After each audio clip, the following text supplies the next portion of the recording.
Bonjour Bénédicte. Bonjour Olivier. Alors, c'est un plaisir en fait de vous recevoir aujourd'hui pour le club digital de l'EM Lyon. Je vais tenter le rapid pitch avant de passer aux questions. Donc, vous avez passé 27 ans à la SNCF en tant que DRH et membre du COMEX. Vous avez ensuite rejoint une start-up qu'on appellera la Team, puisque c'est comme ça que vous l'appelez. Et c'est cette aventure en fait que vous racontez dans un livre, qui est celui-ci, qui est le jour où j'ai quitté mon COMEX pour une start-up. Alors, qui est certainement une aventure que beaucoup de quadras aimeraient avoir en fait aujourd'hui, ou éventuellement tentent à franchir le pas.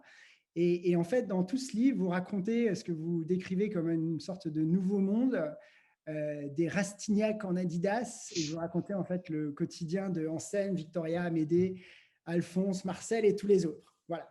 Vous allez nous raconter tout ça. Et aujourd'hui, vous accompagnez les dirigeants en contexte de crise. Alors peut-être avant d'aller sur les questions, est-ce que voilà, vous voulez dire quelques mots sur vous? Sur moi, euh, vous avez déjà fait un très chouette pitch. Peut-être que ce que je peux dire de moi, c'est que je suis passée de la fille qui avait passé 27 ans dans le même truc, hein, de façon, comment dire, quasi obsessionnelle, hein, avec tous des métiers très semblables malgré tout, toujours le chemin de fer à la SNCF. Et puis d'un seul coup, je suis tombée pendant 2 ans.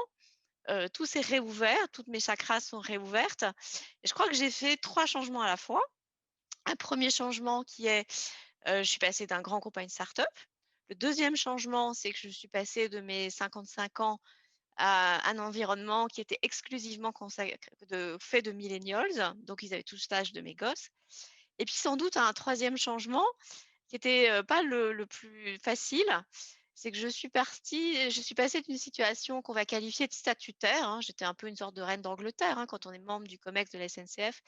On a quand même 200 000 personnes qui savent qui vous êtes, hein, donc qui d'ailleurs projettent des tas de choses sur vous, sans savoir forcément qui vous êtes en vrai, mais enfin, c'est un peu la loi du genre. Et puis, je me suis retrouvée, simple, collaboratrice, dans une start-up. J'avais pas un rôle, de direction, enfin, j'étais personne, enfin, ou plus exactement, j'étais bénédicte et le fait d'être débarrassée de ces statuts et de tout ça, c'était pas mal et en même temps, ça a pas été si facile pour moi d'accepter de perdre, en fait, toutes les plumes que j'avais à mon chapeau, toutes les barrettes que j'avais aux épaules, pour, finalement être une personne comme les autres et je pense que c'est ce qui a été sans doute le plus apprenant pour moi. Alors, vous dites dans votre livre, après avoir été dirigeante pendant au moins 20 ans, j'ai redécouvert la condition de simple collaborateur, ce que vous Mmh. venez de décrire, qui cherche à donner du sens à son travail au quotidien en puisant son inspiration dans le projet de son entreprise. La question que j'ai envie de vous poser, c'est est-ce que c'est ça, bosser en startup finalement? C'est retrouver du sens et en quoi justement les grands groupes aujourd'hui ne permettent plus d'avoir ce sens? Bah, le sens, il est direct, c'est-à-dire le projet sur lequel vous travaillez, vous le touchez du doigt, le l'argent qui rentre, vous le voyez arriver, vous savez d'ailleurs s'il rentre pas que vous allez pas pouvoir le dépenser, et surtout on vous a raconté une histoire qui est une histoire, dans laquelle vous arrivez à vous inscrire. On vous dit: «On va changer telle chose, on va changer notre rapport à l'éducation, on va, permettre à tout le monde d'entreprendre» et vous voyez très clairement ce que ça veut dire et dans votre quotidien, vous avez le sentiment que ce que vous faites est directement lié à ce que l'entreprise attend de vous et donc c'est très immédiat et dans un grand groupe, tout ça est il y a des couches de procédures, de process, de machin entre votre histoire personnelle et puis, l'histoire de l'entreprise qui en fait c'est complètement, a perdu de sa substance en fait. Elle est devenue, une succession de machins en fait, hem et pourtant moi j'étais membre du COMEX donc et puis j'étais dans une boîte comme la SNCF et quand on travaille dans un service public, on ne se pose pas de questions de sens, hein. Donc j'ai été assez protégée, des crises de sens, quand j'étais à la SNCF.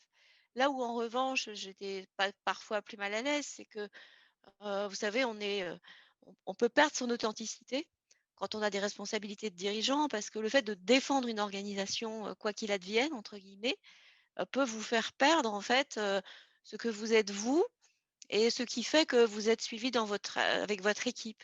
Alors j'ai essayé d'être rarement en situation de langue de bois, mais pour autant, heu, le fait de porter sur les épaules une entreprise tout entière, ça fait que, vous pouvez être moins authentique, au moins à l'extérieur et du coup ça vous abîme un peu, je trouve. Voilà. Alors, dans votre livre, vous racontez beaucoup d'anecdotes hein, sur le quotidien en startup. Si vous deviez en retenir une seule, ce serait quoi? Une seule anecdote? Ah bah, je sais pas, bon, je pense qu'un jour je me suis rendue parfaitement ridicule quand j'avais demandé où était le départ courrier, c'est-à-dire une espèce de enfin, c'était juste la po ils m'ont dit que ils m'ont montré la poste, voilà, ça a été un grand moment de solitude. Heu, le jour où le premier jour et j'étais complètement perdue.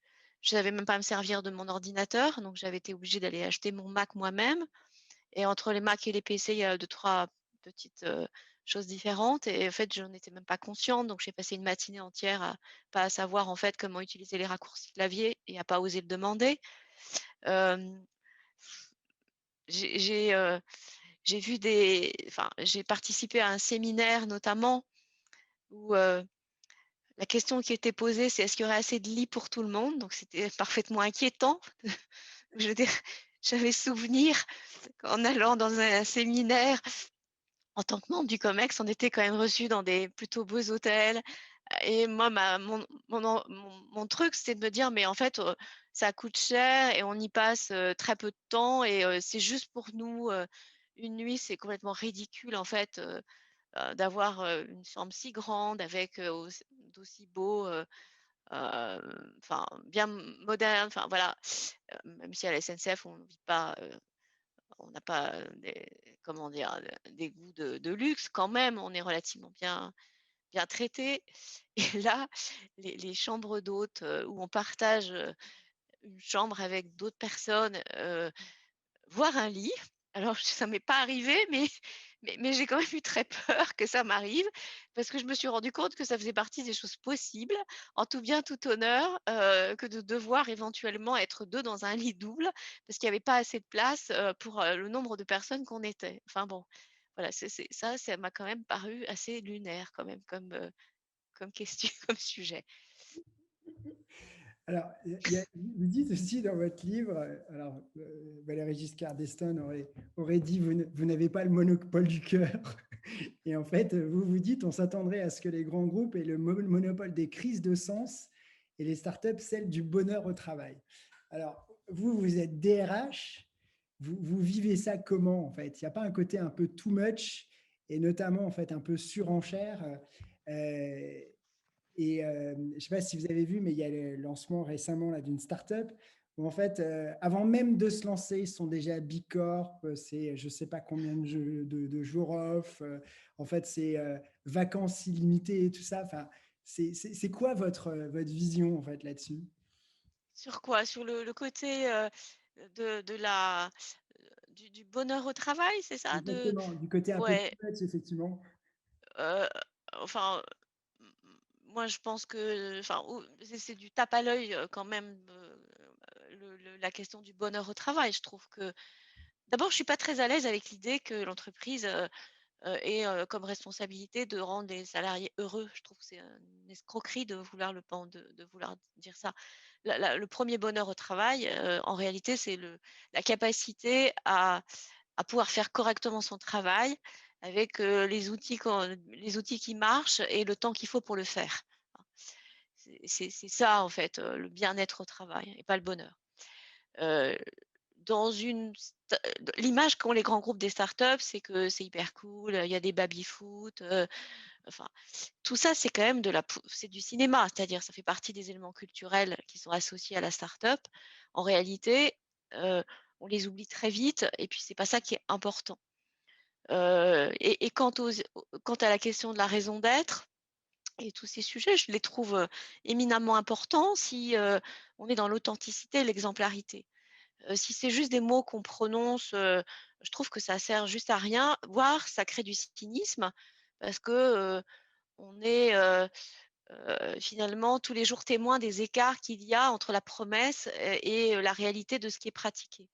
Et dans les périodes de bourre dans une start-up où il y a des gens qui en fait travaillent beaucoup trop, j'allais dire, c'est-à-dire ils vont au-delà d'eux-mêmes parce il y a des livrables qui sont demandés pour des jours particuliers.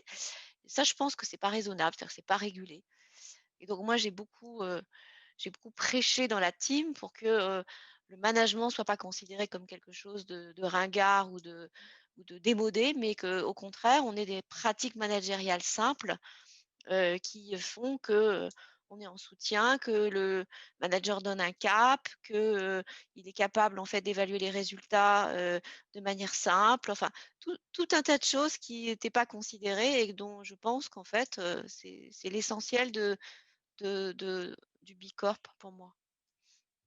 Et si vous deviez retourner dans un grand groupe aujourd'hui, Mmh. vous vous inspirez de quoi en fait par rapport aux startups?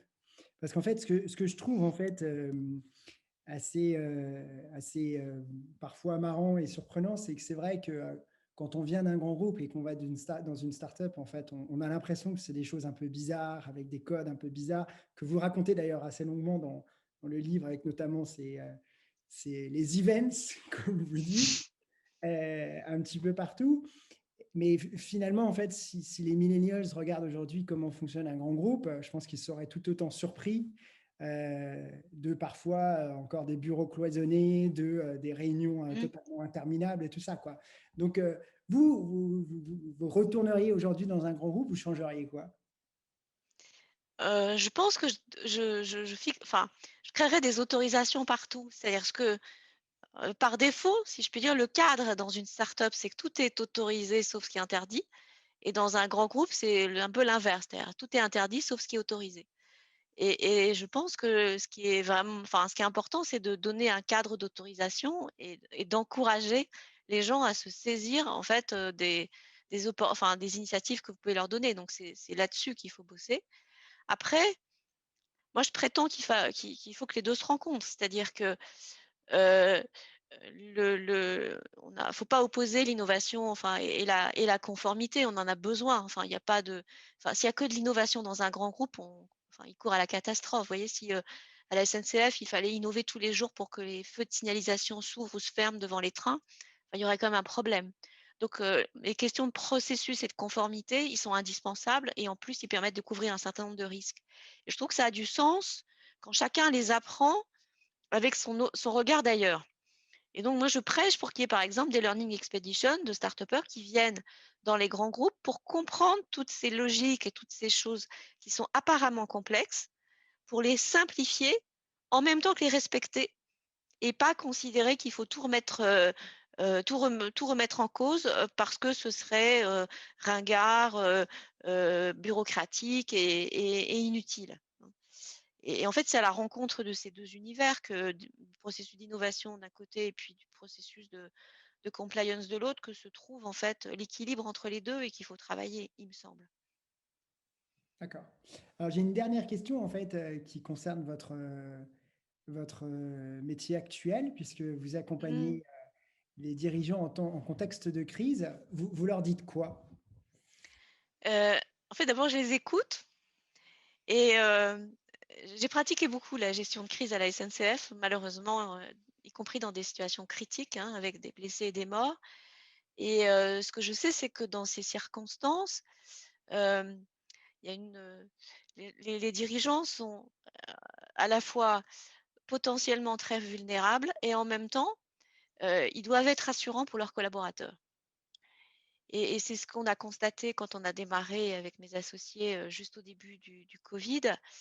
On écoutait, les décisions que les dirigeants devaient prendre et la question était qu'on leur posait, c'est comment ils faisaient face à cette situation d'incertitude aiguë et donc on en a déduit avec eux, heu, comment dire? Des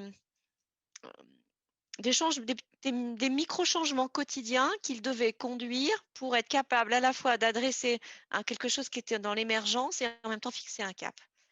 Parce que quand on est au milieu du plan d'in dans un po au milieu du point d'inflexion, on a très envie, que les choses restent comme d'habitude et en même temps, on est conscient du fait qu'il y a sans doute, en fait, un virage à prendre. Et la question est, comment on prend un virage quand on doit prendre plein de petites décisions au quotidien? Et c'est là-dessus qu'on a travaillé, en fait.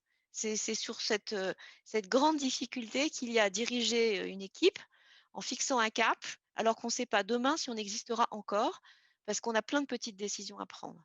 Et c'est en ça que, enfin, c'est là-dessus qu'on est et on le fait, à travers un call qui dure une demi-heure et qui est, à la fois du micro-conseil, du micro-mentoring, du micro-coaching et du problem solving et ça dure une demi-heure. On est 3 plus un dirigeant qu'on écoute et qui repart, je l'espère, avec, la tête un peu clarifiée. En tout cas, quand il revient, il dit qu'il est content donc ça c'est un signe positif. Voilà. Alors, est-ce qu'on peut dire que vous êtes CEO start-upeuse? Oui, oui, oui, alors non en fait. Enfin, je dis oui et non parce que figurez-vous que ce qu'on a fait, c'est qu'on est 3. Et et il se trouve qu'on est chacun dans une dizaine, hein. Il y a un 33, un 47 et alors j'étais à un 59 mais ça va je vais bientôt basculer, mais enfin disons qu'on était chacun dans une dizaine et ce qu'on a décidé, c'était de confier la responsabilité de CEO aux plus jeunes d'entre nous. Parce qu'on s'est dit que c'était important d'apprendre à être dirigeant et le 47 et moi-même, on l'a déjà été tous les 2. Et l'autre, non.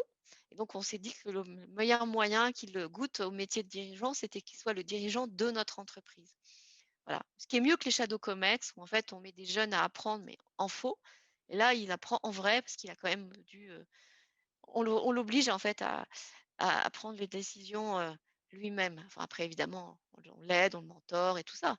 Mais c'est un c'est une sorte de mise en pratique ou de mise en abîme de notre méthode de travail.